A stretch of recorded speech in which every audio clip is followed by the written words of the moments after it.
Asus को motherboard यसमा चाहिँ तपाईको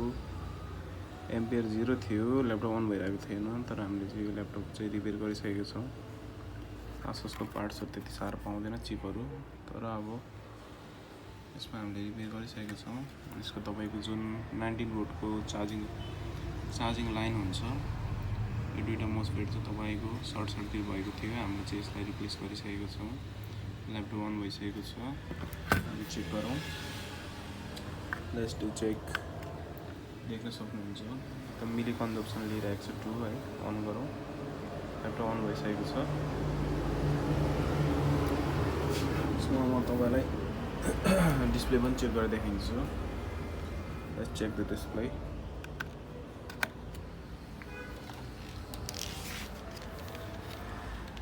देख्न सक्नुहुन्छ डिस्प्ले पनि आइसकेको छ क्याप्स लक पनि सकेको छ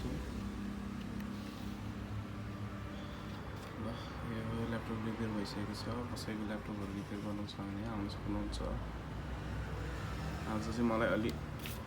रुगा खोकी लागेको चाहिँ त्यति राम्रोसँग बोल्न सकिरहेको छैन ल्यापटप रिपेयर भइसकेको छ कसैलाई बनाउनु पर्यो भने आउनु होला है त थ्यांक यू